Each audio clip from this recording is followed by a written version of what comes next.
Hello viewers, আসসালামু আলাইকুম। আজকে আপনাদেরকে তৈরি করে দেখাবো খুবই মজার ভেন্ডি আর আলু দিয়ে নিরামিষ তরকারি। খুবই কম মশলায় এই নিরামিষ তরকারি তৈরি করেছি, খেতে খুবই মজার হয়। তো নিরামিষ তৈরি করার জন্য প্রথমে একটা কড়াইতে নিয়ে নিচ্ছি পরিমাণ মতো সরিষার তেল। তো আজকে আমি সরিষার তেল দিয়ে রান্না করেছি, আপনারা চাইলে কিন্তু সয়াবিন তেল দিয়েও রান্না করতে পারেন। তো এখানে আমি 250 গ্রাম পরিমাণ ভেন্ডি নিয়েছি, আর ভেন্ডিগুলোকে আমি লম্বা লম্বা করে টুকরো করে কেটে নিয়েছি। এখানে আমি লবণ আর হলুদ দিয়ে ভেন্ডিগুলোকে ভেজে নিব।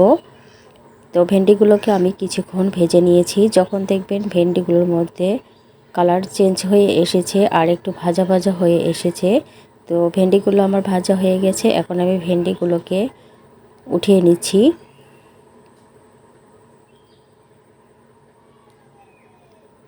তো ভেন্ডিগুলোকে উঠিয়ে নিয়ে এক সাইডে রেখে দিচ্ছি, আর সেম প্যানেই আমি দিয়ে দিচ্ছি পরিমাণ মতো সরিষার তেল, হাফ চা চামচ পরিমাণ জিরা, 1/4 চা চামচ পরিমাণ পাঁচফোড়ন, 2টি শুকনো মরিচ, আর দিয়ে দিচ্ছি কাঁচামরিচ। তো মশলাগুলোকে তেলের মধ্যে আমি কয়েক সেকেন্ডের জন্য ভেজে নিয়েছি। ভেজে নেওয়া হয়ে গেলে এখানে আমি দিয়ে দিচ্ছি 2টি বড় সাইজের আলু।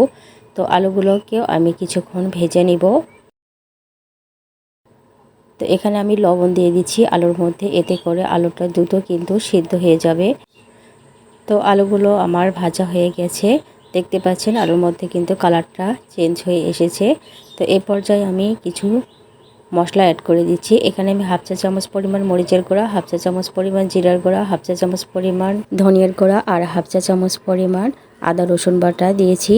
আর মশলাগুলোর মধ্যে সামান্য একটু পানি দিয়ে তারপর মশলাগুলো অ্যাড করে দিলাম। এখানে আমি 2টা ছোট সাইজের টমেটো কিউব করে কেটে নিয়েছি। তো আলুর মধ্যে কিছুক্ষণ আমি এই টমেটো আর আলুগুলোকে রান্না করে নেব। তো ঢাকনা দিয়ে ঢেকে দিচ্ছি টমেটোটা সিদ্ধ হয়ে আসা পর্যন্ত। তো আমি কিছুক্ষণ পর ঢাকনাটা খুলে নিয়েছি, একদম পানিটা শুকিয়ে এসেছে আর টমেটো কিন্তু সিদ্ধ হয়ে গেছে। তো আমি আবারও এই আলু টমেটোকে কিছুক্ষণ কষিয়ে নিব। কষানো হয়ে গেলে এখানে আমি যে ভেন্ডিগুলো সিদ্ধ করে রেখেছিলাম সেই ভেন্ডিগুলো দিয়ে দিয়েছি, আর বাটিটা ধুয়ে আমি পানি দিয়ে দিচ্ছি। তো খুব বেশি পানি দেওয়ার প্রয়োজন নেই, খুবই অল্প পরিমাণ পানি দিতে হবে, যেহেতু ভেন্ডিগুলো কিন্তু দ্রুত সিদ্ধ হয়ে যায়।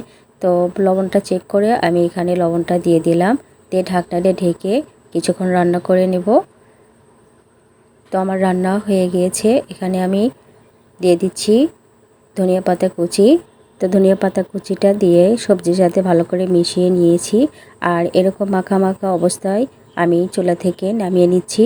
আর চুলা থেকে নামিয়ে নিয়ে আমি একটা সার্ভিং প্লেটে নিয়ে নিচ্ছি। আর সবজিটা কিন্তু খেতে খুবই মজার হয়, একবার হলেও ট্রাই করবেন, দেখবেন সবাই ভীষণ পছন্দ করবে।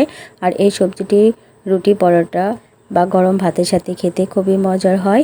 তো ভিডিওটি ভালো লাগলে লাইক, কমেন্ট, শেয়ার করবেন। আসসালামু আলাইকুম।